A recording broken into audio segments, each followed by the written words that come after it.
En dan het ons vir Hansie vanmôre wat oor Don Cupid gaan praat. Hansie het my eintlik aan Don Cupid voorgestel en dit was my 'n goeie ontmoeting. Ons twee het saam met Johan Barnos, een van die Sea of Faith, hulle het ook jaarliks so 'n seminaar wat hulle reël. Dit gaan bywoon, dit was die jaar in Liverpool in Engeland. Dus ek en hy en Johan Barnos het dit gaan bywoon om 'n bietjie kontak met die groep te maak. En ons wou eintlik gehad het Don Cupid moet ook hier kom praat. Hy was toe aanvanklik gewillig en later toe skryf hy vir ons sy gesondheid is ook nie meer wat dit was nie en hy sukkel ook bietjie met sy oë en hy sien nie meer kans om so ver te reis nie. Ja, en dan het hy het vir my 'n boek daai het gestuur om met 'n briefie in om dit bekend te maak. So ek het 'n boek en ek bewaar sy brief, hy het sy brief in sy handskrif vir my geskryf. Vreeslik mooi, hy kon nog heel leesbaar skryf. So ek het 'n boek met sy geskrewe brief daarin en dan die boodskap dat hy nie meer kan sien nie. En daarom het ek ook vir Hansie gevra dat hy vir ons 'n lesing oor Don Cupid moet kom gee. Ek dink hy is die aangewese een van ons almal baie beter vir Don Cupid geken, baie meer dink ek gelees as enige van ons ander. So dankie dat jy bereid was, Hansie, en ek gee dan oor vir jou.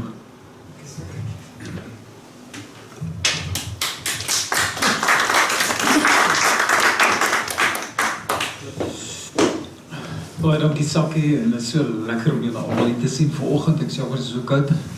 Die winter is hier so hè. Ek het so 'n stukkie uitgedeel. En dit met 'n paar aanhalings op. En dit ook die omtrent die struktuur van my toespraak. Don Cupid, 'n profeet sonder eer. En sy godsbeskouing is basies dat ons moet maar verstaan dat die tipiese mitologiese heelal, die hemel en die hel en al die bonatuurlike wesens bestaan nie regtig nie. Dis fiksie. Dis fiksie wat mense eeue terug uitgedink het om sin te maak van hulle wêreld. Maar ons het vandag 'n ander wêreldbeeld. So die eerste saak wat ek onder die loep gaan neem is Don se godsbeskouing. God as 'n bonatuurlike werklikheid persoon bestaan nie. Ons noem dit teïsme, dit bestaan nie. En maar hy sê ons het God nodig. Hy wil nie God uitsluit soos as 'n ateïs nie. Hy sê ons het God nodig. Maar ons het God nodig as 'n simbool van alles wat goed en mooi is. En julle sal sien, dit is staan in 'n baie ou filosofiese tradisie waar ek later by sal uitkom. En wanneer ons by Jesus uitkom, sê hy dat Jesus die mens is die steen wat die bouers verwerp het. En die bouers is die kerk. En hulle het daai steen gaan heeltemal verander. En heeltemal 'n mitologiese perspektief op Jesus geskep, wat onwaar is. En hy sê dat Jesus nog steeds vir hom sentraal staan in die godsdiens, maar nie die Jesus van die dogma of van die kerk of van die mitologie nie, maar Jesus die mens. So dit is baie interessant, sy Jesus beskouing. Dat die steen wat die bouers verwerp het, is vir hom die hoeksteen vandag, die historiese Jesus wat verwerp is. En wanneer dit kom by godsdiens, die ou godsdiens het gesê, ons dien God, godsdiens, sodat ons iets kan kry daai. Nou, die belonings wat ons verwag uit godsdiens uit is natuurlik baie verskillend. Maar hy sê, dit vervang ons nou met iets anders. Ons godsdiens is nie irrelevant nie. Ons moet dit met nuwe inhoude vul. En die nuwe objek van godsdiens is die lewe self. Ons dien die lewe. Dit is in kort sy beskouing. En dan ten slotte praat hy oor wat gebeur met taal. Hy sê ons skep eintlik ons werklikheid met taal. As ons praat van hemel en hel en engele en serafim of wat ook al, skep ons 'n werklikheid. Dit is 'n fiktiewe werklikheid. En die hele werklikheid wat ons het is eintlik maar relatief en fiktief. En daai werklikheidssiening verander van tyd tot tyd. Alle waarheid is eintlik volgens hom relatief, selfs die wetenskap. Ons weet dit mos nou, wat 2000 jaar gelede as wetenskaplik reg en korrek aanvaar is nie meer vandag die geval nie, en die paradigmaskuiwe binne die wetenskap vind maar nog steeds plaas. So taal is eintlik, ons werklikheid word deur taal geskep en in stand gehou. En hy het 'n baie interessante projek aangepak. Hy het alledaagse taalgebruik gaan analiseer en agtergekom dat die manier hoe mense praat is al hoe minder bonatuurlik, metafisies en al hoe meer gerig op die lewe hier en nou. So dit gaan die soort van hooftemas wees wat ek in hierdie praatjies gaan aanpak. Ek het eintlik al gesê wat ek gesê het, ek kan dalk hier op vra. Nou ja, profete lees die tekens van die tye, maar is altyd hulle tyd ver vooruit. En Don Cupid, hy was 'n Cambridge godsdienstfilosoof, karakteriseer die huidige godsdienst en filosofiese klimaat as anti-bonatuurlik en gefokus op die hier en nou. En boektitels soos Taking Leave of God, Above Us Only Sky, ek het dit hierso, 'n paar van hulle hierso, Above Us Only Sky. Dit is daai titel van die Beatles se liedjie, ek weet nie of julle dit onthou nie. En Taking Leave of God, dit is die tipe boeke wat hy geskryf het. In the New Religion of Life, godsdienst van die lewe. In The Fountain of Secular Theology het konservatiewe mense geskok. Hy sê oor God, I continue to speak of God and to pray to God. God is the mythical embodiment of all that one is concerned with in the spiritual life. God is the religious demand and ideal, the pearl of great price and the enshriner of values. He is needed. Het is interessant, hy gebruik nog die mannelike term vir God. Ek sou vandag net gesê, God is needed, but as a myth. En interessant, hy bid nog steeds vir God en hy praat oor God. Wat Jesus betref, Jesus was 'n Joodse rabbi, 'n leraar, wat die Ou Testamentiese idee van God as 'n God van die wet. Hy maak eintlik 'n radikale stelling. Hy sê vir die Ou Testamentiese mense oor die algemeen, God is wet. En Jesus vervang met God is liefde. So hy die liefdesgebod in die plek gestel van die Ou Testamentiese legalisme, wettisisme. En hierdie radikale liefde van Jesus was bedoel om die ideale koninkryk van God nie van bo af te laat kom nie, te bid dat, tot God te bid, laat u koninkryk kom nie, maar om dit van onder af te realiseer, gewone mense wat radikale liefde aan mekaar betoon. Religie is nie langer diens aan God nie, maar 'n diens aan die lewe, veral omdat die onsterflike siel 'n fiksie is. 'n Analise van alledaagse taalgebruik lei tot die gevolgtrekking dat die Christelike bonatuurlike begrippe soos hel en hemel in die postmoderne era verwêreldlik is. Hel is op aarde en ons wil graag hemel op aarde bring.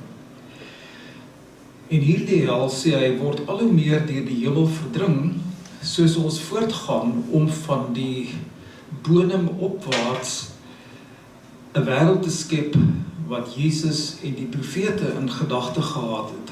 'n wêreld wat meer menslik is, wat geglobaliseerd is en wat super kommunikatief is. Met ander woorde, Jy kan sê wat jy wil. En jy kan 'n gesprek tree en daaroor praat. En as gevolg van sulke stellings, dan moet jy nou onthou, hierdie boeke van hom het hier in die 70er jare begin verskyn. Ons beweging is hierso van die jaar 2000 af omtrent begin, Sakkie, is dit reg. So hulle was ons omtrent so 25 jaar vooruit, 30 jaar vooruit gewees. Dit is toe Sakkie en ek begin het om teologie te studeer, daai jare, het hy hierdie uitsprake gemaak. En dit het die kerk geskok. Die kerk het hom as vyandig ervaar. Selfs die filosofe was nie bereid, hy was 'n godsdienstfilosoof, om die kritiek teen die tradisionele bonatuurlike metafisika te aanvaar nie. Binne die Anglikaanse kerk en die akademiese wêreld was Cupid dus gemarginaliseer. Hy was inderdaad 'n profeet sonder eer. Ek het in Oktober 2006 op 'n uitverkoping van Exclusive Books Don Cupid se Taking Leave of God gekoop vir R7.80. Ek het hier is 'n kwitansie nog steeds. Mense het nie die boek gekoop nie. Dit toe op uitverkoping gesit. En ek het die boek gelees en die eerste uitgawe het reeds in eerste uitgawe het al reeds in 1980 verskyn. Dis toe hierdie boek vir die eerste keer geskryf, Taking Leave of God. En hierdie was die derde uitgawe van 2001. En sy insigte was in lyn met die van die nuwe hervorming netwerk. En 2 jaar later, 2008, Sakkie het daarna verwys, het ek en Sakkie en Johan Badenhorst die Sea of Faith byeenkoms in Liverpool, Engeland bygewoon. En ons het persoonlik met Don Cupid kennis gemaak. Fenomenale mens, groot man. Hy wou nooit 'n leiersposisie beklee binne die Sea of Faith netwerk nie, want hy het gesê hy wil nie 'n kerk stig nie, hy wil nie 'n soort van 'n aanhang ontwikkel nie. En daardie netwerk is deur Don Cupid geïnspireer en het versprei na onder andere Nieu-Seeland en Australië. Hulle is in 1984 gestig toe hy 'n reeks vir die BBC gemaak het, wat hy genoem het Sea of Faith. Nou dit verwys na 'n gedig waar die digter kla dat die Sea of Faith besig is om terug te trek. En dit is besig om te verdwyn. Cupid is op 18 Januarie hierdie jaar oorlede. Hy was 90 jaar oud. Sakkie toe ons hom gesien het, hoeveel jaar terug was 2008. So dit is so 16 jaar terug. Toe het hy al begin kla van sy gesondheid en hy wou nie meer op die vliegtuig klim om Suid-Afrika toe te kom nie. En tussen 1971 toe sy eerste boek verskyn het en 2016 was sy laaste boek. So 8 jaar nadat ons hom gesien het, Sakkie het hy sy laaste boek geskryf. Oor 'n periode van 45 jaar het hy publiseer. 40 boeke. Ongelooflik, 40 boeke gepubliseer. En hy het vertel, ek weet nie of julle ooit weet van John Robinson. Hy het 'n boek geskryf, Honest to God, in 1961. Honest to God. En dit was 'n kritiek geweest teen die tradisionele Christelike geloof. En J.A.T. Robinson het van daai tyd af nooit erkenning gekry nie. Hy is absoluut eenkant toe geskryf deur die kerk en deur die universiteit van Cambridge. En Don Cupid het vertel dat hy besluit hy gaan publiseer sodat hulle hom nie kan eenkant toe skryf nie. Nou dit het tot 'n mate gewerk, want hy het sy pos behou tot aan die einde van sy lewe. Hy het homself akademies gevestig met sy publikasies. In my praatjie vanoggend wil ek maar net fokus op 'n paar interessanthede in sy biografie, wat ons miskien kan help om sy denke te verstaan, en daarna verken ek sy verstaan van God, van Jesus, sy denke rondom godsdiens, en sy analise van religieuse idiome in alledaagse spraak. Ek begin met sy biografie. 1934 Mei is hy gebore in Lancashire, Engeland, Oldham. Dis 'n industriële gebied. So hy was uit die werkersklas uit. Sy een oupa was 'n loodgieter en die ander oupa was 'n slagter.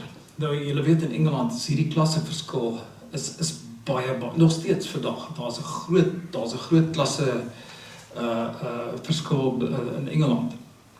Sy pa was 'n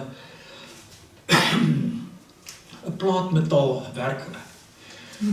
Hy noem homself 'n hy praat van sy pa as 'n sheet metal engineer, maar ek vermoed in Suid-Afrika sal ons praat van 'n plaatmetaalwerker. En gedurende en sy ma het vir Singer naaimasjiene in Engeland gewerk. Sy het ophou werk toe hulle die gesin, toe hulle getroud is. Ek dink hy was so 29 en sy was so 26. En sy het toe, ekskuus, dit is nou nie helemaal korrek. Maar in elk geval, toe sy ouers getroud is, het sy maar by die huis gebly, maar sy het aanhou maar om vir mense klere te maak en klere te herstel. Hy sê sy ouma, Emma Cupid, het 'n beurs gekry om medies te gaan studeer, maar haar gesin het geweier om haar universiteit toe te stuur, want sy was die oudste van 12 kinders en sy moes by die huis bly om die kinders te help versorg. Hy sê en gevolglik was sy gefrustreerd en sy het 'n onversadigbare drang ontwikkel na kennis. En ongelukkig het sy dit toe gevind in hierdie soort van gemarginaliseerde kennis. Handpalmlesery, teeblare, waarsêery en seances. Hy het dit as kind reeds as 'n bedrogspel ervaar, maar dit het by hom 'n hinkering gegee om verbode kennis veral oor die bonatuurlike en godsdiens te bekom. Sy pa se besigheid, hy is heeltemal sekulêr grootgemaak. Sy ouers was nie godsdienstig nie, snaaks genoeg. Maar sy pa het tydens die oorlog besighede begin met sy plaatmetaal werkery om oorlogsmateriaal te vervaardig en hy het ryk geword, skattelik. En hy kon bekostig om sy 4 kinders in privaat skole te laat onderrig. So hierdie ou van die werkersklas is toe in hierdie omgewing van die hoëre klasse opgevoed. Hy is Charterhouse toe gestuur as 'n koshuisstudent en die skool het 'n Anglikaanse ethos gehad tot vandag toe. En op 15-jarige ouderdom het hy geloofsbelijdenis afgelê. Maar dit was nou maar meer 'n formele ding. Hy was nou maar redelik neutraal teenoor godsdiens. Op skool, dink nou daaraan, daardie oorlog, het hy dierkunde as vak geneem en in Charterhouse met Charles Darwin en evolusie kennis gemaak. Watter skool in Suid-Afrika kan ons vandag daarvan sê, jy weet, ek het ooit op skool van Charles Darwin gewees, of wat ook al nie. Hy is as klasprefek verkies, en hy moes 1 keer per week saam met die ander studenteleiers in die skoolhoof se studeerkamer bymekaar kom, en raai wat het hulle gedoen? Hulle het Plato se Republiek hardop gelees en bespreek. Nou Plato het sy Republiek, het hy gepraat oor die ideale staat. En hy het gesê, daar is 3 klasse mense in die ideale staat. Die eerste klas is die werkers, die produseerders, industriële mense, boere, vakmanne, handelaars en so aan. Die tweede klas is die militêre en die polisie, hulle moet sorg vir orde in die samelewing, het hulle genoem die assistente, en die derde klas is die wagters. En hierdie skoolhoof het vir hulle gesê, julle is die leiers van môre, julle is die wagters. So ek moet julle oplei om reg en geregtigheid, soos Plato in sy Republiek sê, te handhaaf. En in sy filosofie het ek agtergekom dat Plato 'n ongelooflike invloed op sy godsdienstfilosofie uitgeoefen het. Plato het 'n hiërargiese wêreldvisie gehad. Die goeie was aan die top, en later het hy gepraat van 'n demiurg, 'n soort van 'n skeppergod, wat van bo af alles tot stand laat kom het. En toe lees hy Darwin en Darwin sê nee, die lewe het hier van onderaf uit eenvoudige selle ontstaan en meer ingewikkelde vorme van lewe het ontwikkel. En dit het hom laat besef dat ons nie gevalle engele is nie, soos Psalm 8, sakkie, is dit Psalm 8 sê nie, maar ons is diere wat kan praat. Heeltemal 'n ander beskouing van die mens. Ons is opkomend. Na skool het hy natuurwetenskappe begin studeer by Trinity Hall, Cambridge, en daar het hy besef dat die natuurwetenskaplike wêreldbeeld die dominante een is van ons tyd.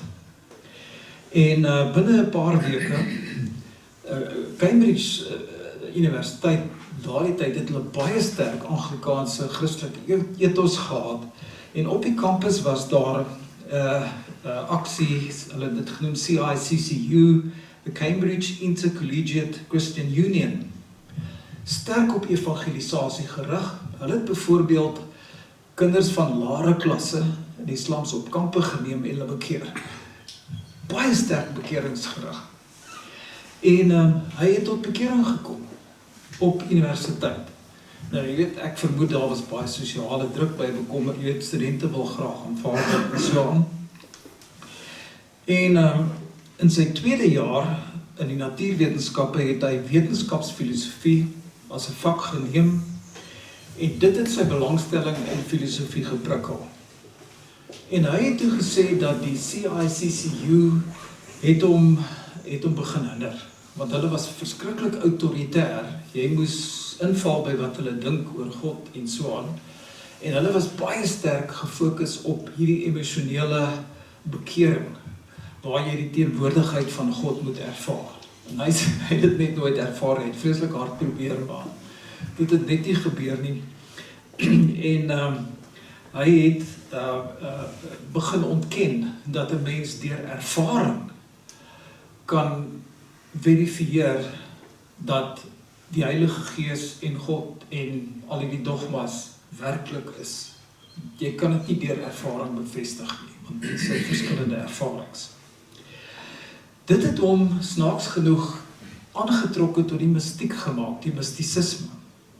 En teen die einde van sy tweede jaar het hy besluit om as priester georden te word, en hy het teologie op sy eie bestudeer, en hy die mystieke skrywers soos Dame Julian of Norwich en Meister Eckhart van Duitsland het hy gelees, en op die ouderdom van 21 jaar het hy toe sy graad verwerf.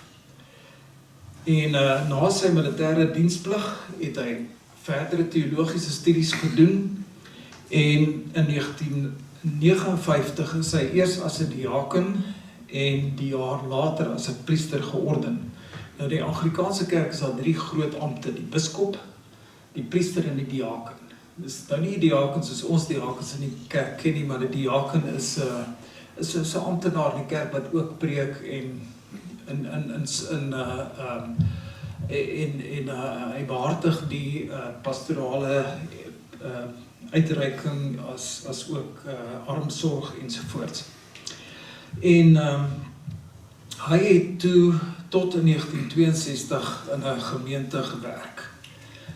Na 1962 het sy akademiese loopbaan begin, en later is hy verkies as dekaan van Emmanuel College, waar hy verskillende vakke doseer het, onder andere en veral godsdienstfilosofie tot en met sy aftrede in 1996, toe was hy so 62 jaar oud. Maar in Cambridge het hulle 'n soort van sisteem, jy word 'n lewenslange genoot, en hulle sorg vir jou tot aan die einde van jou lewe, en dit was hy tot aan die einde van sy lewe. Hy het al hoe meer geglo en besef dat sinvolle verandering net nie binne die kerk moontlik is nie. Wat is die rede daarvoor? Hy sê die Christendom of die kerke wat hy ken in elk geval is 'n skrifgebonde godsdiens. En die skrif wat die kerk as gesaghebend aanvaar is die Bybel. En die kerk sê hierdie Bybel is nie deur mense geskryf nie. Dit is deur God geïnspireer. En hierdie geskrifte van die Bybel oor die algemeen reflekteer 'n voorwetenskaplike wêreldbeeld. Die hemel, die aarde, die hel, ook hierdie dualisme in tyd, hierdie tyd van die einde, die wederkoms ensovoorts. En as gevolg daarvan sê hy, kan die kerk eenvoudig nie verander nie. Hulle sal nooit verander nie. Hy het heeltemal hy het heeltemal besluit om te breek met die kerk. En op 58-jarige ouderdom het hy geweier om verder enige eredienste te lei. En in 2008, dit was toe ons hom ontmoet het hy besluit om die kerk te verlaat. Nou, snaaks genoeg in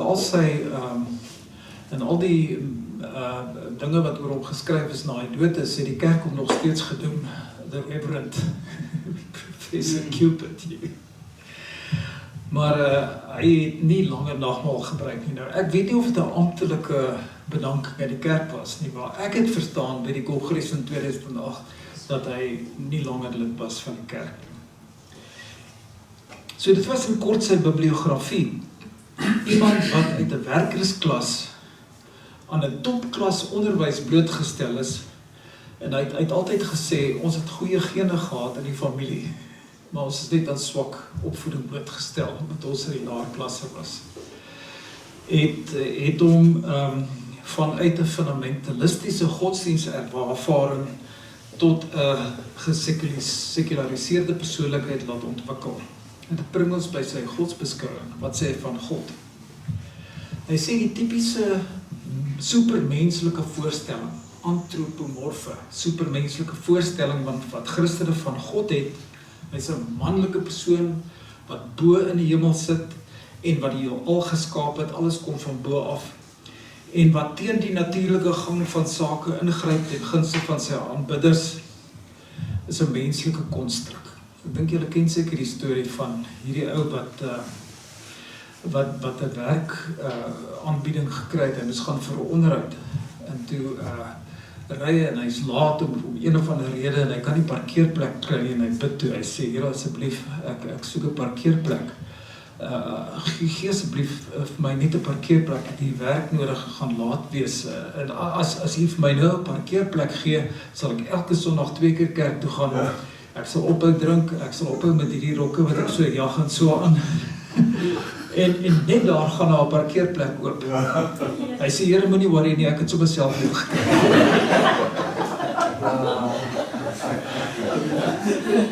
So dit is die typiese soort van godsbeeld wat mense gehad het, en hy verwerp.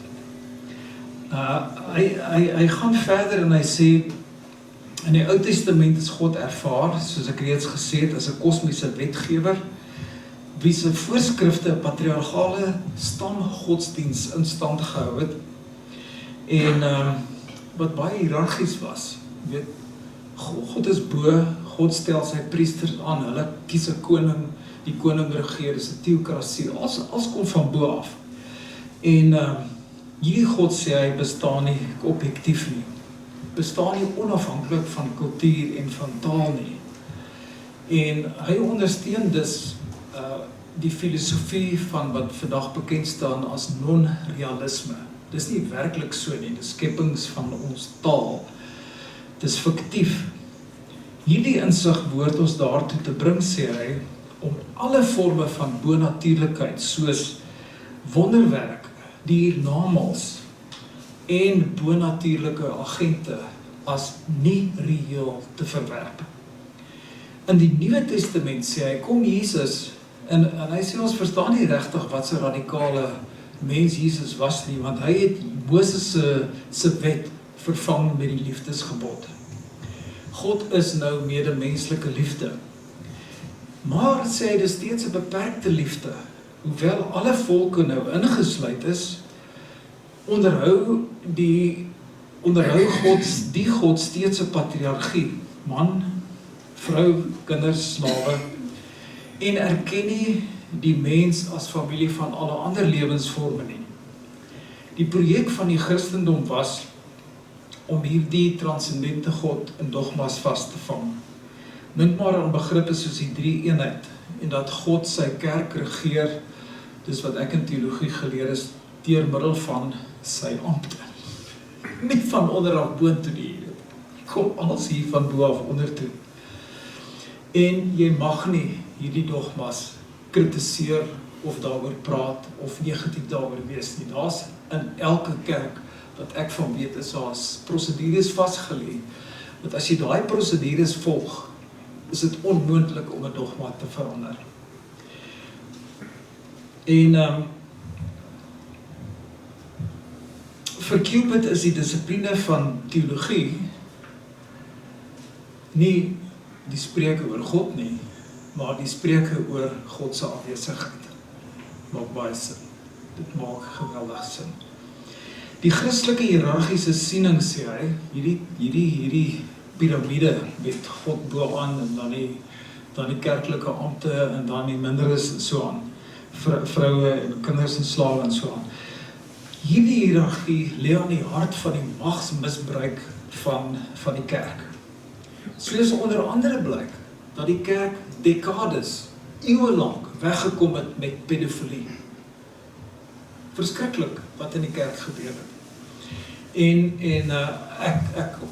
ek is seker ons kan allemaal stories vertel van ons eie kerke as ons daarin gebeur is. Dit pas nie by ons huidige westerse demokratiese ideale nie.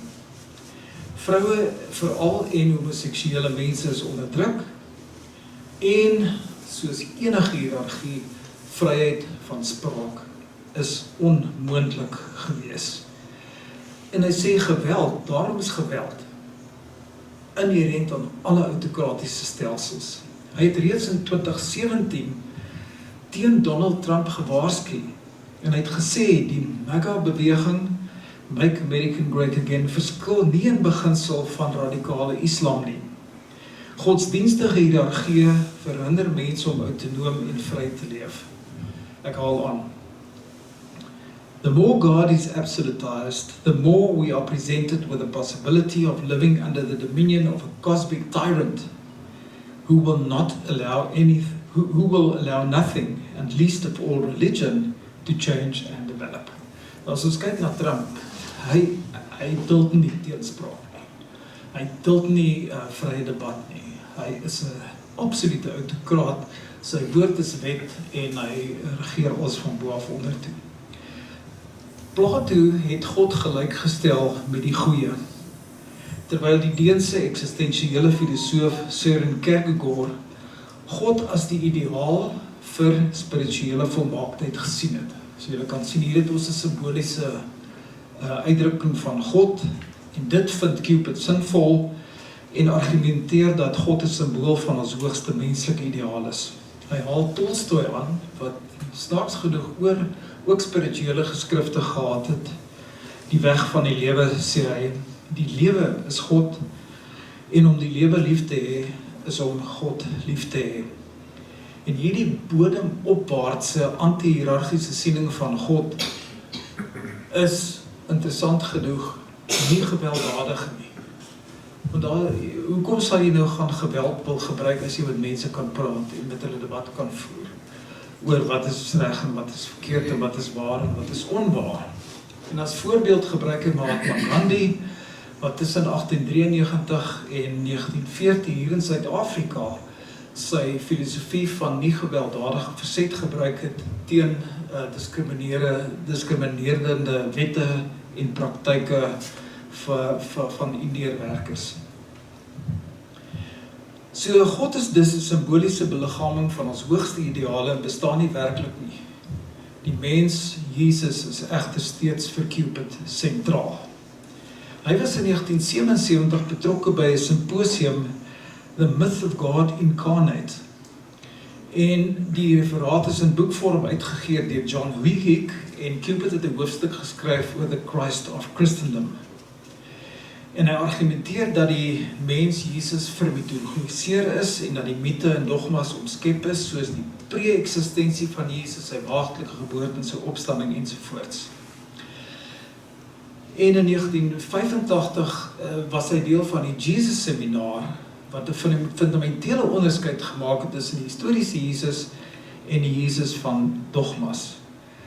En hulle het iets soos 1500 gesegdes of uitsprake van Jesus ondersoek, en van daai 1500 net 29 is autentiek. En miskien nog 100 wat dalk autentiek is en aangepas is. Die res van die 1500 sal dis so 130 wat moontlik eg is. Wat vir ons net wys, en onthou net, jy weet, mense skryf sommer die Jesus seminar af. Dis hoogs intelligente mense wat goeie wetenskaplike kriteria gebruik het om hierdie sake te ondersoek. En hy sê, ons kan in die etiek van Jesus sien dat hy die moraliteit van die profete om in geregtigheid met ander mense saam te leef geïnternaliseer het. Hy het die mag van die wet verwerp. Jesus sê byvoorbeeld, dis nie wat jou mond ingaan wat jou onrein maak nie, maar wat daar uitkom. Hy is vernaamlik 'n leraar wat vir ons oordra dat God liefde is. Hy verkondig 'n radikale vrygewigheid. As iemand jou onderkleed wil vat, gee ook jou bokleed.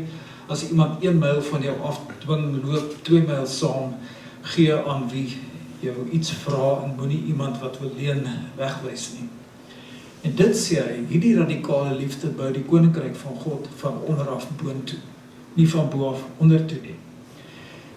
En in Jesus se bergpreek gaan dit oor hierdie horisontale verhoudings. En later sê hy, is van Jesus se spreuke herinterpreteer, en toe begin die ouens sê, maak vir jou skatte bymekaar in die hemel, vir hiernamaals, ensovoorts. Jy sien, dit het die seminaar vir ons uitgewys, terwyl die ander voorskrifte van Jesus in die liefdesvoorskrifte in sy bergpreek was gemik op liefde vir die vyand, vrede maak, jou woede te beteel ensovoorts. En dit in kort wat hy oor Jesus gesê het. Wat godsdienst betref, is daar nog plek vir godsdienst? Cupid meen van ja. Godsdienst is egter om die lewe te dien met die waardes wat deur God beliggaam word. Ek haal hom aan. It is about equipping people for life in a state society by teaching them how to sublimate raw biological impulses into socially preferable, cool and universal dispositions. For example, when we reason people into converting the impulse to seek sudden and violent revenge into the cool passion for universal justice. Or when we learn to sublimate anxiety into vigilance in caring for and maintaining social institutions of every kind. En hierdie nuwe godsdienst noem hy solêre godsdienst. Sol beteken son. Hy sê die son gee vir ons lig. En verwag niks in geen beloning daarvoor nie. Net so behoort ons hierdie radikale liefde uit te straal, sonder om te verwag, ons gaan dit nie hiernamaals hemel toe, en as ons dit nie doen nie, gaan ons dalk hel toe nie. En in sy heel laaste boek, Ethics in the Last Day of Humanity, praat hy oor ekologiese bewussyn ook, en maak hy die stelling dat ons is nie net familie van mekaar nie, maar van ander mense. Wanneer ons dan kom by die idiome wat hy analyseer, ons kan miskien vinnig na 'n paar kyk. Carpe diem is die Latynse spreek, pluk die dag, geniet elke oomblik. Hy sê, dit is 'n gefokus op die lewe, en mense doen dit, hulle leef so. Ons het net een lewe, die Engels het 'n afkorting daarvoor, YOLO, you only live once. Daar sê dit, ons het net een lewe. Daar's nie iets anders nie, ons moet nou maar hier leef, en dit sê mense vir mekaar. So, dis nie asof ons, soos my ouma, gerig was op die namaals nie. My ouma het altyd, jy weet, voor ons gaan slaap, het sy was verantwoordelik om ons skoon te kry vir die nag. En ek was nie baie genee daarvoor nie, want sy het jou geskrop, joh. Ja. Skrikkelik.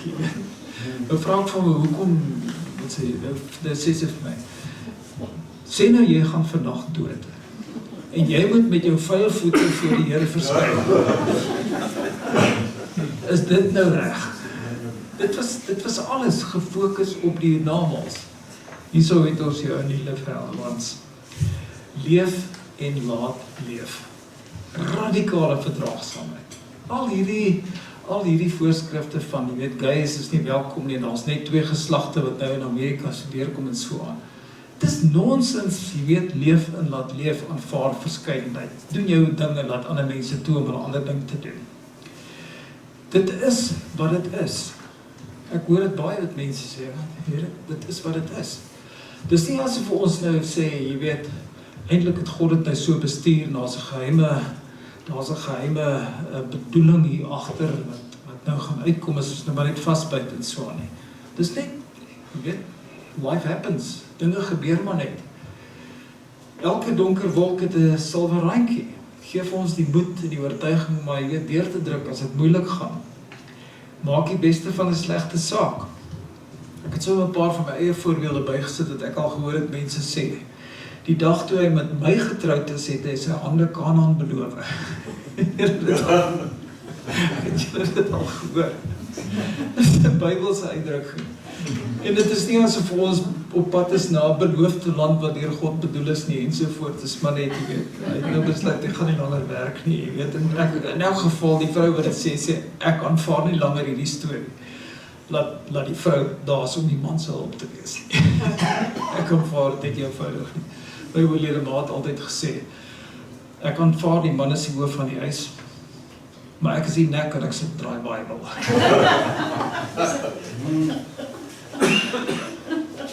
En dan antwoord die man en sê, vandat sy met my getroud het sy hemel op aarde. Sê, hemel is nou nie meer in die naals nie, is nou hier op aarde. Ek hoop en bid jy is reg, bid jy reg nie. Sy offer haar lewe op vir haar gesin. Sien nie asof jy nou 'n offer maak aan God om iets terug te kry nie. So die begrippe het heeltemal 'n nuwe soort van betekenis gekry. So Cupid se bydrae is dus dat die bonatuurlike en die elemente in die godsdienst simbolies hanteer moet word. Dat slegs 'n ontmitologiseerde Jesus sinvol is, dat die lewe hier en nou sentraal staan en kosbaar is, en dat 'n analise van hoe ons praat 'n aanleiding is van hoe die mense deesdae 'n sekulêre betekenis aan die lewe gee. Ons wil nie langer hoor van jam gister of jam môre nie. Ons soek 'n bietjie jam vandag ook. Alle stamgebonde en hiërargiese stelsels, sê hy, is anachronisties. Die 12de eeuse filosoof Bernard de Chartres het gesê, ek is 'n dwerg wat op die skouers van 'n reus sit. Bedoelende dat die filosoof van sy tyd verder kon sien en meer kon verstaan, omdat hulle voortbou op die kennis en ontdekkings van hulle voorgangers. Isaac Newton het die gesegde gepopulariseer. As ek verder kon sien, het hy gesê, is dit omdat ek op die skouers van reuse staan. Vir my was Don Cupid 'n reus. Ons sien 'n bietjie verder, omdat hy ons voorganger was. Baie dankie.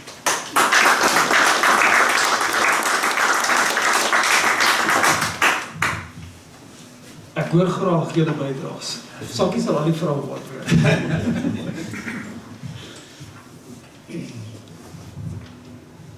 Ek kon net die mikrofoon vas. Ja, julle moet reageer, nie? Johan? Dankie. Ek ken nou net die Engelse universiteitsstelsel, maar hy was nou in Cambridge met 'n baie belangrike pos. Was daar nie weerstand teen die boodskap wat hy uitgedra het nie, of is daar genoeg verdraagsaamheid in daardie kringe om dit te kan aanvaar? Kyk, Cupid het nooit eintlik daaroor gepraat nie. Maar jy weet, as jy kyk na die akademie, die ouens het ook nie ernstig opgeneem nie, jy weet. Maar omdat hy so gepubliseer het, maar ek dink nie, hy was ooit 'n vol professor in die sak. Hulle het hom nooit erkenning gegee vir die waarde wat hy werklik gehad het nie, jy weet. Hy was altyd soort van 'n bietjie op die rand geplaas. So selfs in Cambridge, jy weet, wat hierdie sterk Anglikaanse ethos het, was daar op filosofiese gebied en op teologiese gebied nie eintlik vreeslik plek vir hom gewees nie, jy weet. En jy weet, nou, ek dink nou begin mense besef wat sy geweldige bydrae hy wel gemaak het.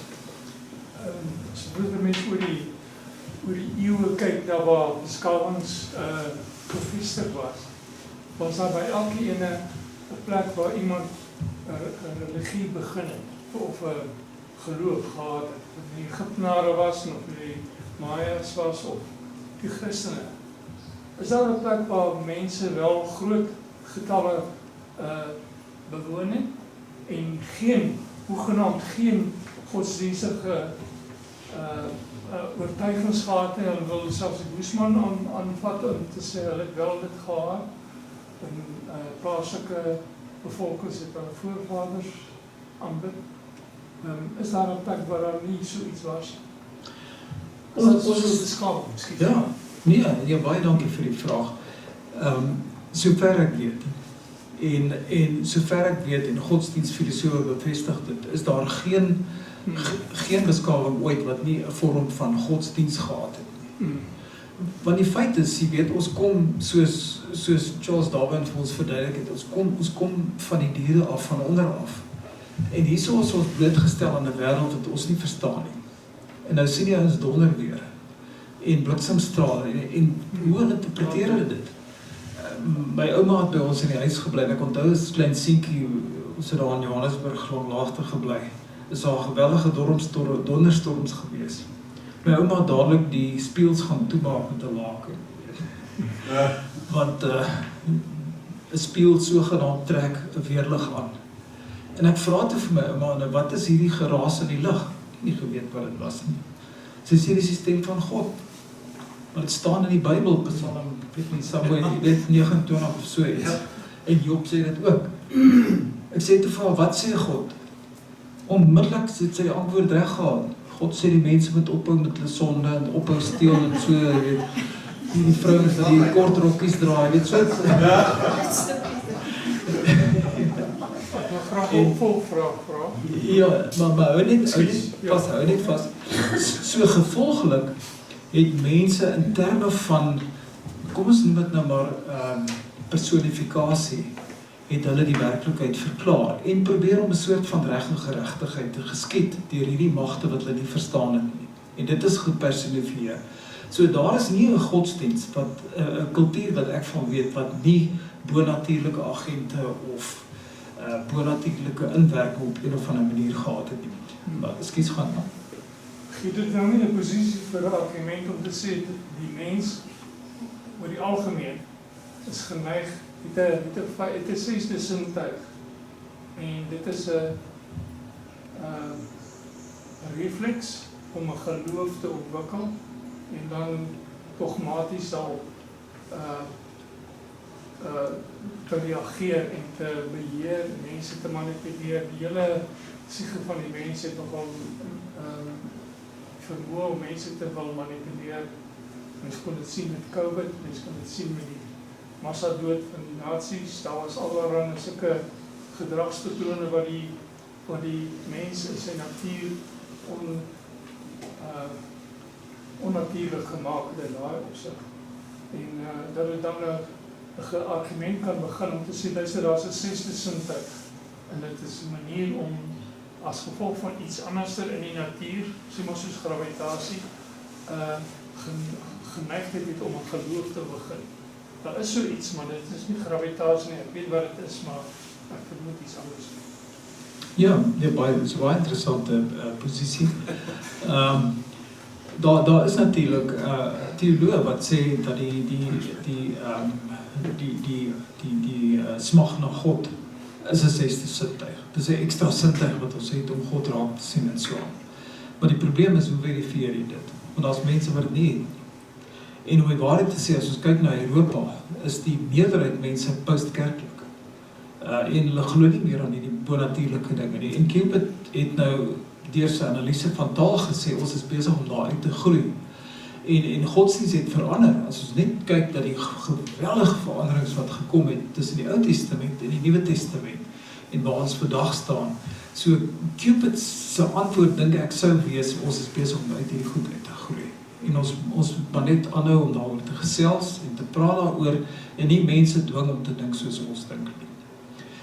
Daar is natuurlik, jy weet, 'n hele klomp argumente hiervoor. Ek bedoel, as ons kyk na die samelewing, is dit maar 'n piramide, jy weet, hier op hier op die grondvlak kry jy mense wat baie letterlik in die Bybel glo. Ek bid vir 'n parkeerplek en ek kry dit, jy weet. Luister maar in die Afrikaanse godsdienstprogramme in die oggend. Moenie worry nie, God is in beheer. Dit is die teologie wat ons daar hoor. Terwyl as jy hoor gaan op hierdie piramide, wat 'n ongelukkige ding kleiner word, kry jy denkende mense wat sê, maar ons kan nie meer so leef nie, jy weet. So, ek is nie bereid om van mense te sê, jy's dom om in God te glo of wat ook al. Ek sal nooit met iemand so argument aanvoer nie. Ek sal met mense gesels wat met my daaroor praat. Maar ek dink net, ons wil graag in ons samelewing verdraagsaamheid hê teenoor mense wat anders dink. Jan, ekskuus, jy wou iets sê daaroor. Ja, ek wil ook, kan ek vir Marius antwoord. Ja, seker. So presies. Hierdie beginsel van vrees is inherent aan alle diere. En dit het begin by die Kambriese ontploffing. En daar was so 'n klein diertjie omtrent so groot. En sy naam was Pekaya. En hy is die eerste diertjie wat 'n ruggraat gehad het. Dis ons oervooroue. Maar hy het nie kloue nie, die tande gehad nie, net 'n sterk gehad om te kan wegswem as gevaardryf. Want daar was ander groter diere in die Kambriese ontploffing wat mekaar geëet het. So vrees is ingebou in ons. En vrees is ook 'n vorm van ontzag vir goed wat jy nie kan verstaan nie. Dit is nie sintuie wat ons het nie. Dit is 'n vreeseienskap wat in selfs reptiele het. En natuurlik meer gespesialiseerd by soogdiere. So dit is vrees en goed wat ons nie verstaan nie, soos die weerlig en die donderweer en daai, word geassosieer met een of ander groot mag, en ons moet wegkom daarvan, of jy moet aanbid, of jy moet opoffer. En sekere godsdienste het mense doodgemaak, soos die Mayas en die Inkas, om te offer vir hierdie gode. So, dit is maar 'n vorm van vrees, en dan ons, wat al bietjie verder gegaan het met die lewe, en ander groepe, begin besef, maar daar's 'n natuurlike verklaring vir al hierdie goeders, wat ons nie verstaan. En ons moet dit net meer en meer beoefen. En dit sluit aan by hierdie punt van ons het net een. As jy nou al hierdie goeders weet, moet jy sinvol leef elke dag. En jy moet so goed as moontlik doen, alles wat jy doen. Dit is my antwoord. Want het is baie interessante vraag, dankie vir dit. En ek het die meeste van dit verstaan. I think that Robertson book was one, I think it was the first book I read. En dit my al die vrae wat ek het baie vrae. En ek het baie ervarings gehad. Ek het besluit om by die kerk te bly. Maar wat ek wil eers sê is, wat nou? Wat maak ons met die idees? Wat maak die NHN met die idees? Hoeveel is die nieuwe denken begin om werkelijk te effecten in die kerk? En wat gaat aan in Europe? Als hoor mensen baie keer sê dat die mensen is niet meer door godsdienst daar, maar dus die kerk bly daar. So, dus wat ek vraag, wat maak ons nou met al die, as een jong man, ek denk, ek het begin, misschien was het bij Robertson's boek, van myself besluit, God is a creative principle. En as ek dit sê in groepe, ek nou by een kerk in Magalieskraal, of ek die week verlaat, verhuis. En ek beplan om by een nieuwe kerk, by Barry van Lewis kerk gemeente aan te sluit.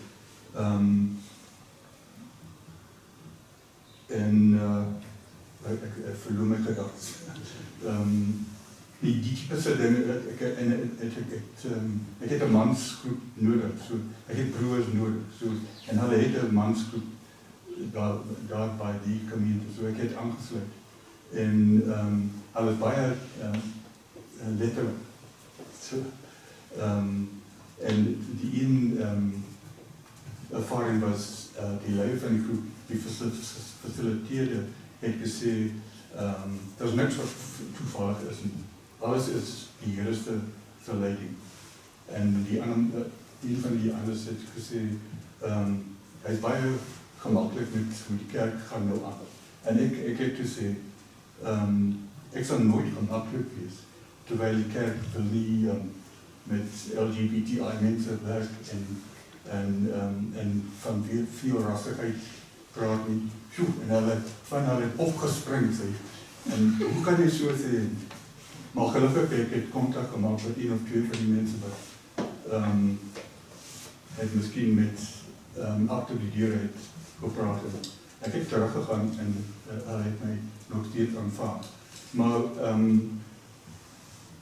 ja, in my eie ervaring, ek het in die kerk, ek het in my lewe, ek het vriendelik geword met homoseksuele mense, lesbian mense, en waar het ek hulle ontmoet? In die kerk.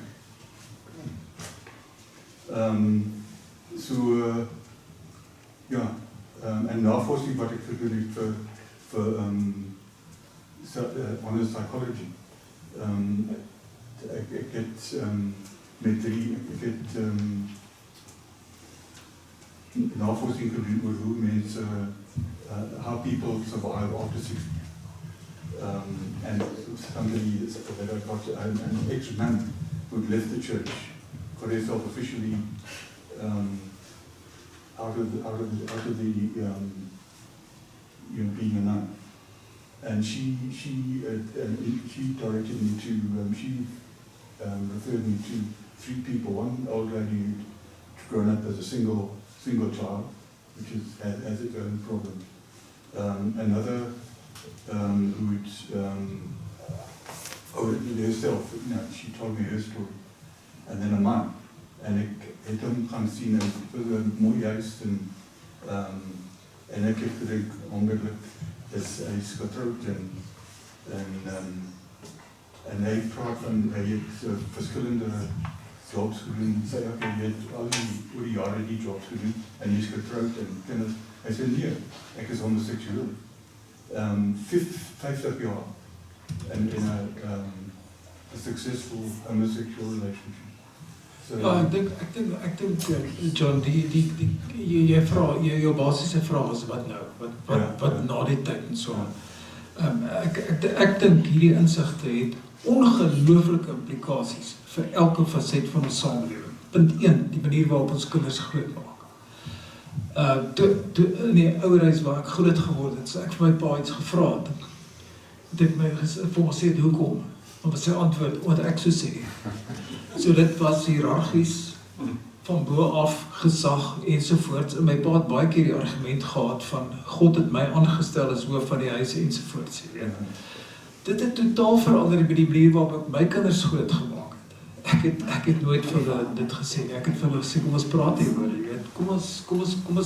Kom ons dink aan wat gaan gebeur as jy nou dit doen en dat doen ensovoorts. So net wat opvoeding van kinders betref, dink ek het ongelooflike en ontsaglike implikasies. En Don Cupid het self gesê dat as ons die kerk kan kry om so ver te gaan om vryheid van spraak te beoefen en om die waardes wat ons vandag as goed ervaar, soos byvoorbeeld vryheid van spraak, omgee verander ensovoorts, te internaliseer met die liturgie en die rituele ensovoorts, maak dit sin. Maar kinders is elke liewe een is postkerklik. Hulle gaan die kerk toe, maar hulle vind alles wat die kerk, wat die ideale kerk vir ons sou kon bied, vind hulle op ander terrein. So, dis maar dit. Yeah, I'm sorry if I could just say a couple more things. I'm also from a workers class achtergrond. Maar hulle het geen geloof gehad nie, nie baie opvoeding nie. En so, dit is nou hoe ek verstaan, ek het 'n behoefte aan die kerk. Ek moet een of ander struktuur hê.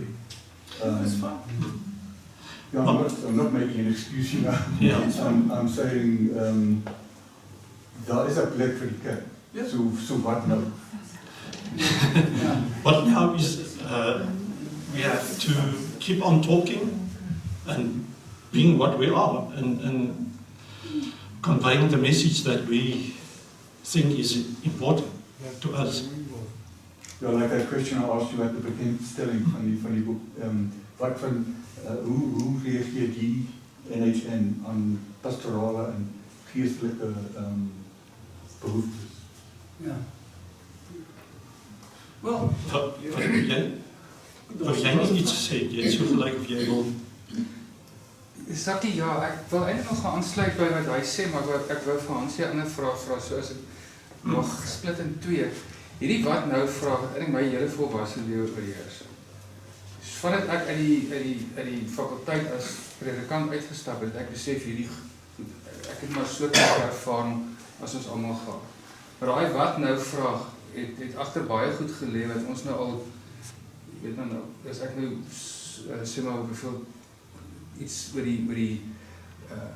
die gebed, die tafelgebed of so iets gedoen het dit daai goed gehad van, okay, hoe leef ek nou eintlik na ek 'n denkverskuiwing ondergaan het. So ek het nogal baie empatie met wat jy sê, John, dat ons kom by 'n punt waar ons hele denkraamwerk word omvergegooi. En dit is vir ons baie moeilik om vir onsself 'n nuwe raamwerk te skep van wat om aan te gaan. En dit lyk vir my as Cupid 'n bietjie meer gefunksioneer het 10, 20 jaar terug, sou dit eintlik 'n baie lekker raamwerk gewees het. Ek is eintlik vir so entoesiast, ek het hier met my voorgesit en begin boeke aflaai. Want ek wil of kyk of is daar boeke wat ek kan aflaai. Daar is eintlik nie. Ek is 'n papierboek moet kry.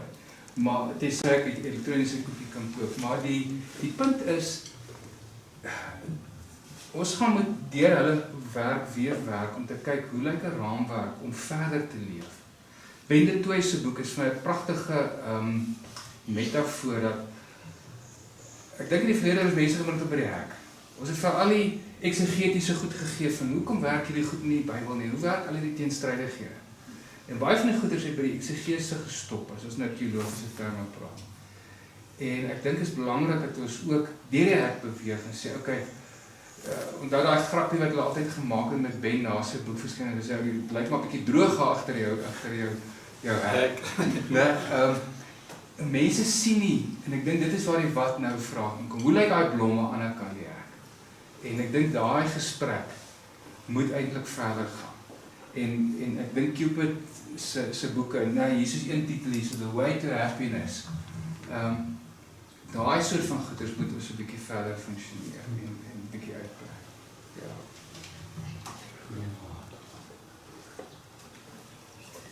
Is nog hierdie possible lapse. Ja.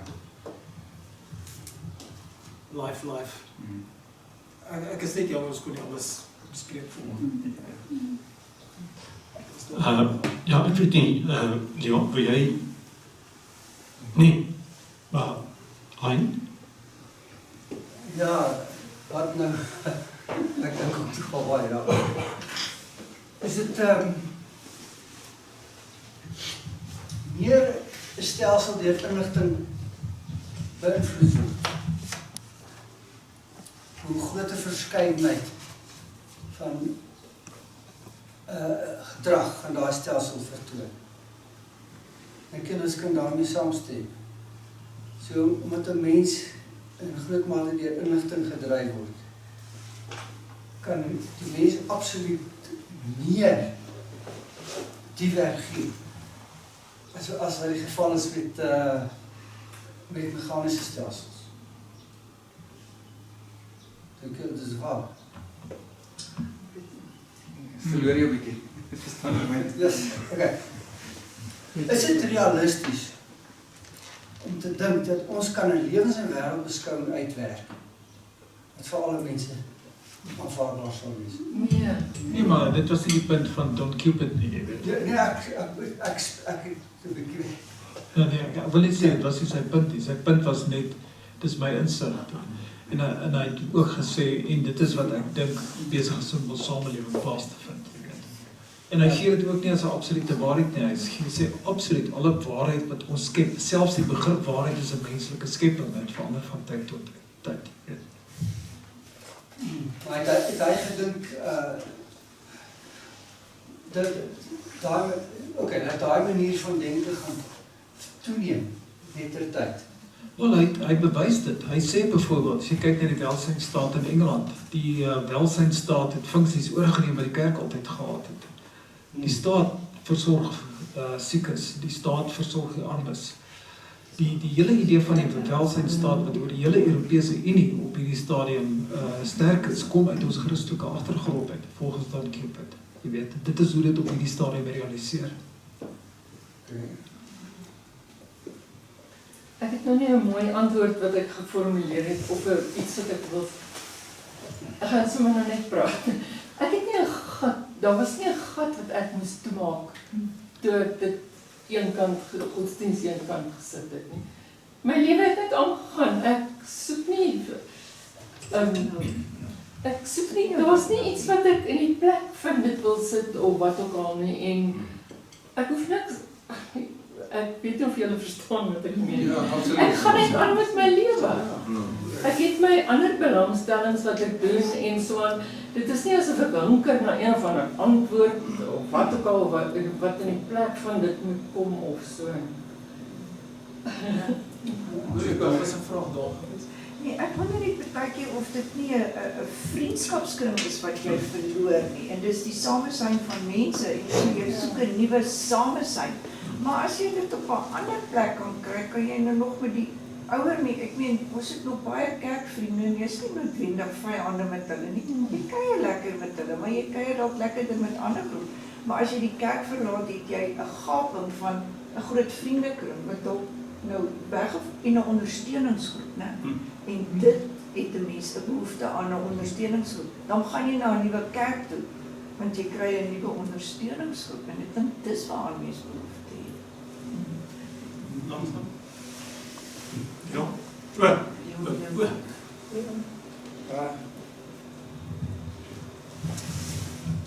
Versigtig wees wat ek sê.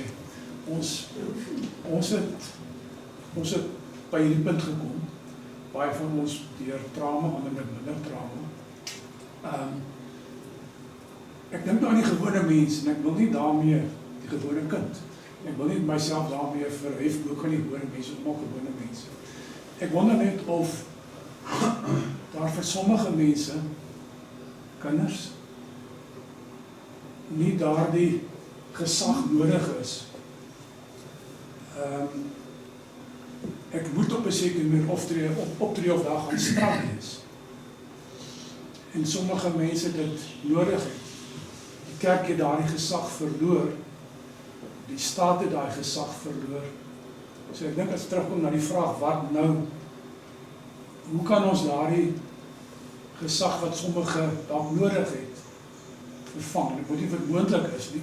Ek het vroeër hierdie praatjie gehad oor filosofie, 'n lewensbeskouing wat nou moet, of 'n lewensfilosofie wat moet wegwees uit die godsdienst, uit die transcendentele, maar het sommige mense dalk wel daardie gesag nodig. Ek onthou die ou spoorweë, het altyd, my oupa was 'n stasiemeester en hy het gesag uitgeoefen oor die mense wat onder hom gewerk het. Daar was 'n gesagstruktuur, en uiteraard was patriargaal in daai tyd, maar ek wonder, so my vraag is, het die mens wel nie tog maar in die breë, nie van ons nie, ons ook seker maar, daai gesag daar nodig wat sê, maar jy sal so maak, en daar's iets wat was, as 'n straf wat af, as jy dit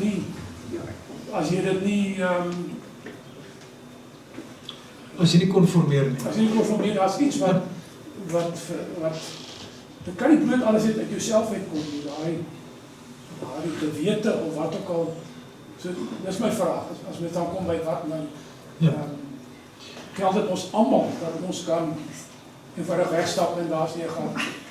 Ja, wel, ek gaan net kort, Cupid praat nogal oor. Hy sê die kerk het lank geargumenteer van ons priesters hier binne die kerk Ons is blootgestel aan al die liberale idees.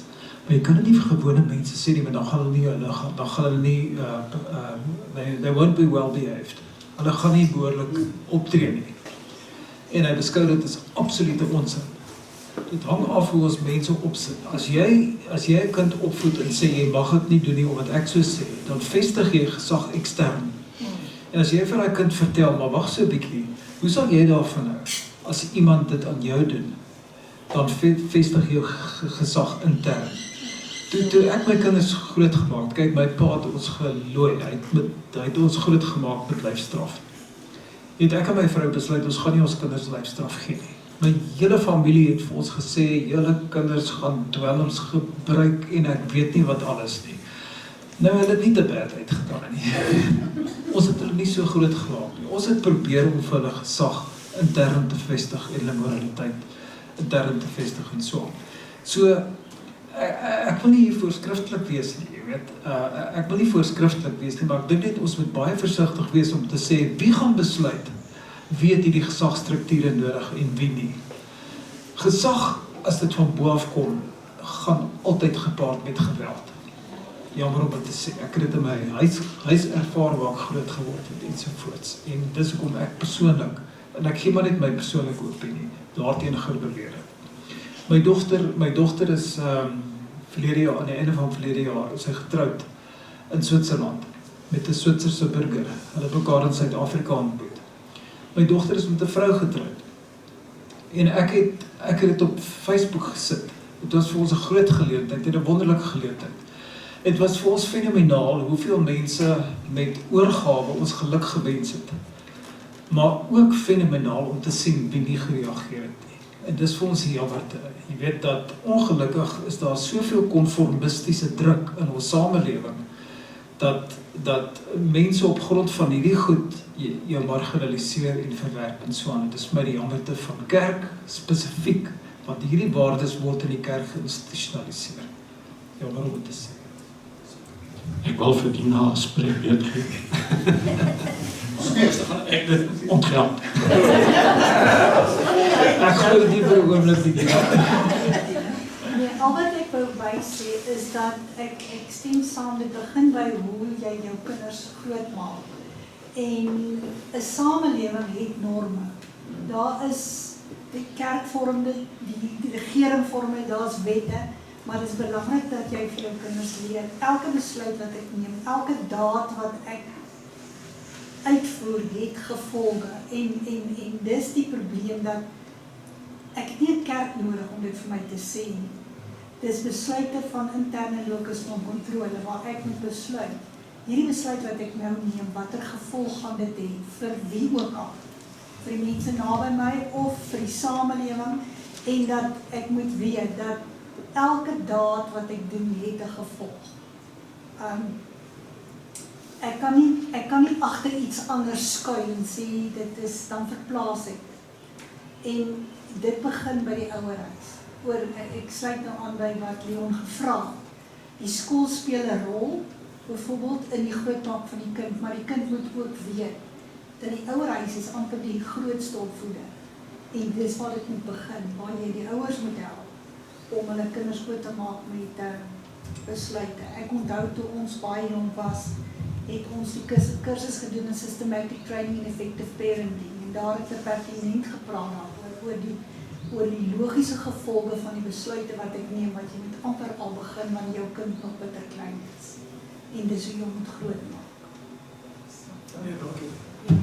Dankie Nina, ek wil net aansluit. Ek vra verskoning as ek 'n bietjie emosioneel reageer, want ek het die goed in my lyf ervaar, jy weet. Ek lees nou 'n boek van oor vrye wil, het ons vrye wil, jy weet. Nou die Bybel leer vir ons, en die kerk se hele teologie sê vrye wil. En as jy verkeerd doen, is dit omdat jy 'n besluit geneem het. En die nuutste navorsing bewys dat dit nie so eenvoudig is nie. Sekere ouens het nie beheer oor hulle gedrag nie. As jy gaan kyk, mense wat verskriklike misdade gepleeg het, en hoe hulle groot gemaak het, en wat aan hulle gedoen is, ensovoorts. En dit bring ons daartoe om op 'n ander manier te dink, selfs oor straf en beloning, en hervorming van mense, ensovoorts.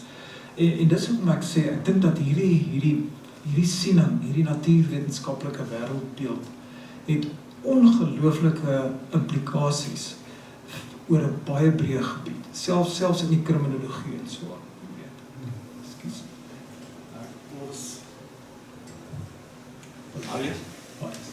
Is ek terug? Wetenskap en die mens self het soveel voorbeelde van gelowe oor die eras.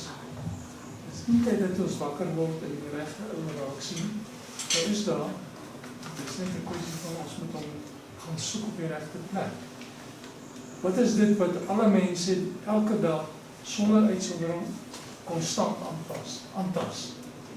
Gravitasie. Is daar mense wat dit kan ontsnap? Nee. Allemaal word veel gravitasie gechallenged reg deur die dag volgende. Of jy nou in die buitenste ruimte ingaan, dan is daar 'n ander rede hoekom gravitasie nou nie en ek regtig kan bykom. Maar is daar nie iets anders?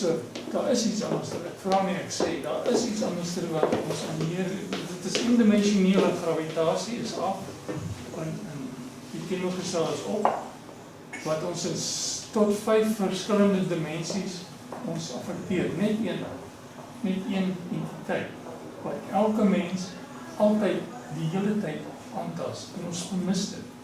Dit is so obvious antwoord, dat die mens daarna gaan kyk en dink, maar dit is eintlik 'n stupid antwoord, want dit kan nie wees.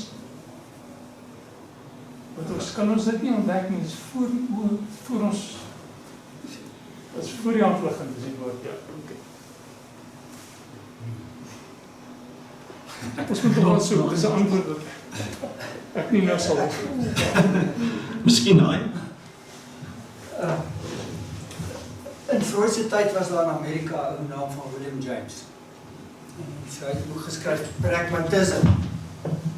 En hy het gesê, jy gee my net 'n bietjie kans om iemand te gesels. Gaan ek vir jou sê, is hy 'n one or a many? So, iemand wat sê, iemand wat 'n one is iemand wat wil hê, alle mense moet meer dieselfde wees. Many is iemand wat gesê het nie. So ek wil sê, ons klomp is nie menslik nie. Dit is statistiese oogpunt. Wat is menslik? Is soos die meeste mense is. Nou sal ons net op 'n punt met vrede maak en sê, ons is eintlik nie menslik. Ons is randfigure. Ons is ons gaan so sterf. En enige poging om te dink ons gaan ons manier van dink versprei. Is teen die gedagte van dit is wat dit is. Menslike natuur is wat dit is en is baie godsdienstig. En baie mense kan nie wat ek dink wat jy sê, wat 'n autonome mens, ander 'n mens wat self besluit en dink oor die gevolge van sy dade, is nie tipies menslik nie. Dit is net 'n ideaal. Wat party van ons het. Blyf my ek nie sê. Ja, ek sê nie daar wil reageer, jy praat van die one en die many. Ek dink ons is juist by die many. Ja. Ons is ook juist om te sê, ons weet, ons verskil, en ons verdra die ander ons wat anders oor ons dink. Ons is, maar daai vermoë om verdraagsaam te word, moet 'n mens ook maar kultiveer. As ek, Hans het nou uit sy verlede, as ek uit my verlede ook gepraat, so ek het konservatief groot geword, man. Ek was lang konservatief. Die nou sê nou nog, ek is konservatief. Daar is sekere goed waaroor ek tradisioneel voel en dink, wat ook al. Ek varieer van tyd tot tyd. Ek bly nie, en as mens bly ek nie dieselfde nie. Ek is nie die sakkie wat hier voor jou staan, is nie die sakkie wat skool gegaan het, wat universiteit gegaan het. Ons moet groei, en ek dink dit is wat ek eerder sou in die samelewing wil sien, is dat daar groei plaasvind. En hoe vind groei is deur inligting oor te dra. Ja, gaan oor erkenning van genetiese variasie. Dis wat Ek wil 'n bietjie vra. Ja. Kom ons kan daar net vir Jan hê. Laat ons net vir Willem en dan sal ons vir Jan en dan sal ons vir Hein. En dis Ek sien baie van die goed wat is nou in ons gesprekke van Leon en Hein genoem het, wil ek met die metafoor of die beeld dan eintlik van die Amerikaanse politieke verdeling van demokrate en republikeine illustreer. Ek dink Cupid het in die 80s en die 90s het hy opgekom toe demokratiese waardes eintlik in die Weste begin populêr raak het. Die val van die Berlynse muur na die tyd en daai soort van dinge. En dan natuurlik ook die meer verdraagsame benadering en so. En ek dink wat ons vandag sien is 'n omkeer. Dis eintlik wat ek net gesê het, ek vir jou 'n vraag wil vra, maar ek maak dit nou meer 'n stelling. Dat ons sien nou meer eintlik 'n omswaai, dat baie mense mis 'n struktuur. Dat hulle sê maar hulle het nie meer, en ek dink dit is waar ons net nou gepraat het daarvan, dat mense ook binne 'n sekere gesagsstruktuur of 'n van 'n vorm van struktuur wil groot word en hulle mis dit weer hierin. So daar's 'n bietjie van 'n plei of 'n balans en daar kom ons eintlik amper terug by wat hy die onderskeid gemaak het in William James se filosofie. Dat 'n mens sit met polariteite van denke. Een dink hierdie rigting, ander een dink daai rigting. En dit lyk vir my van hierdie goed waarvan Don gestaan het, begin nou eintlik terugswaai. Dat dit minder populêr word en dit is eintlik vir ons dan eintlik 'n groot woord van bekommernis te wees, dat ons sien dat daar's 'n pushback teen hierdie waardes en mense sal dit adresseer dan ook om te sê wat is daar in hierdie waardes wat daai mense so ontstel hulle met soveel geweld daarteen terugswaai. So ek dink ons eintlik ook het in daai opsig weer nodig om hierdie waardes van Cupid te gaan lees te vra, maar hoekom ontstel hulle daai ons? Is dit net die verlies van gesag of is daar meer daarin wat vir hulle in hulle grond inskok en stel? En Willem, kom ons kyk na 'n paar goed wat in Amerika gebeur. Evolusie mag nie meer op skool onderrig word nie. Daar's 'n vrees vir vreemdelinge. Ordentlike goeie mense word soos honde uit die land uit gejaag. Daar is homofobie. En nie net homofobie nie, maar hierdie hele spektrum van die LGBTQI haat wat besig is om plaas te vind en so aan. Om maar net 'n paar goed te noem, jy weet. En hoekom het dit gebeur? Ek dink daar's 'n hele klomp faktore wat daarbey verbonde is. Miskien kan iemand eendag daaroor 'n praatjie gaan hou. Maar ek dink een van die redes is maar die onderdrukking van vryheid van spraak, jy weet. En hierdie opkoms van hiërargiese godsdienstige stelsels in die VSA, hierdie van the Jericals, wat absoluut autoritair functioneer en vir mense klaar gepaste antwoorde gee. Die Bybel sê, daar's net 2 geslagte, manlik en vroulik, dis wat nou gaan gebeur in die hele samelewing. Dis anti-intellektueel, dis wetenskap vyandig ensovoorts, jy weet. So, ek weet nie hoe om dit te hanteer nie, al wat ek met kan sê, ons moet aan hy praat. Anti-medies ook. Kom skryf vir Marius, is daai spring ek net moet ek wil vir jou die laaste Marius en Leon en daarna. Ons dankie, jy het verwys na die Amerikaners en daar was onlangs 'n insident waar Donald Trump 'n sluipmoordpoging gehad het op hom met dit probleem. Maar daar Skoppatori was 'n van die Bybelers wat doodgeskiet is. So daar was inmoord in die massa media verkondig. Daar was 2. En niemand praat van die tweede.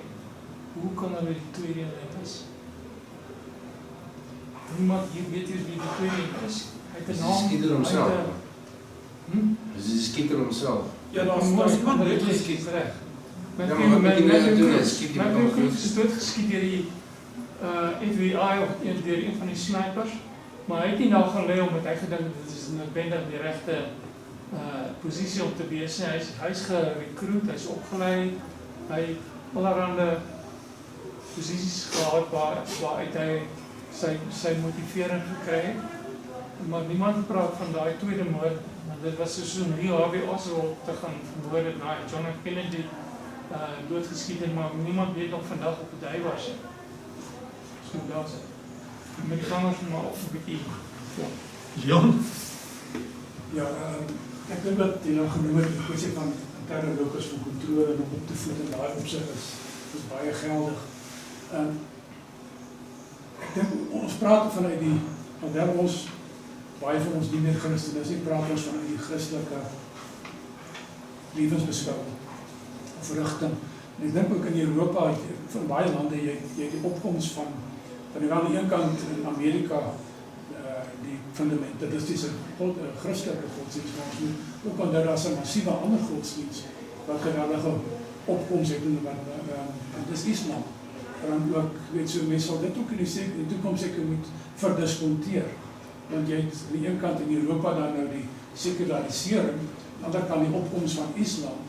En mens wonder het of daar nie 'n massieve gaping daar of gat daar is, wat mens in die toekomst sal moet deeglik in ag neem, wanneer ons oor al die dinge praat. So, ek dink ons moet onthou dat Islam is daar en is 'n baie fundamentalistische godsdienst in baie opsigte. En mens sal dit ook moet in ag neem wanneer jy oor die dinge praat. Ja, net twee goed. Lyk vir my, een van die groot goed wat die ouens noem, met die groeiende kunsmatige intelligensie, is dat Google en hierdie ouens hou ons dop, né? Enige tipe vrae wat jy maak jy nood af. So as ek nou Trump was, so ek vir Google gesê, sê vir my, hoe dink die gemiddelde Amerikaner? Hoe dink die meeste Amerikaners? Want as ek dit nie agneem, sal ek nie soveel mag kan wees, maar ek weet. Exactly. So klaar vertraind gestem. Ja. Nou lyk vir my die Christelike godsdienst, of godsdienst, dit dan nie van die Islam, maar is so elasties. En ek dink dit het vir my uit Sakkie se boek ook uitgekom. Jy kan nie sê, daar is die Bybel en nou sit soos 'n laserstraal, alles wat daarna gevolg het, was in lyn daarmee. Nee. Dit kan uitsprei soos dit wil. So, nou kan Trump sê, ek weet hoe mense dink. Hulle het 'n behoefte aan orde, hulle het 'n godsdienstige ding in hulle. En ek kan enige iets so plooi, dat hulle my afval nie gaan uitskop nie. Dat ek geweldige mag oor die wêreld kan hê. Ek kan self sê, jaag die uitlanders uit. Wat Cupid miskien nie so gedoen het nie, want hy is te ongelooflik verdraagsaam. Dink ek nie Trump is slimmer in die opsig, as iemand wat met sy rationaliteit gaan probeer in die wêreld regeer. Ek weet nie of ek jou moet verwag. Ja, goed. Ons is al redelijk oor die tyd. Is er nog Sondag? Ek dink, sê weer? Is er nog Sondag? Nee, ek wil vir Hansie sê, baie dankie Hansie. Dit wat jy vir ons gebied het, wys vir jou, is 'n klomp gedagtes wat jy losgemaak het. En ja, ons moet oor hierdie goed praat. Dit raak ons almal se lewens. So baie dankie dat jy gekom het en ons sal nog aanhou praat. Dankie. Dankie vir julle almal wat hier was.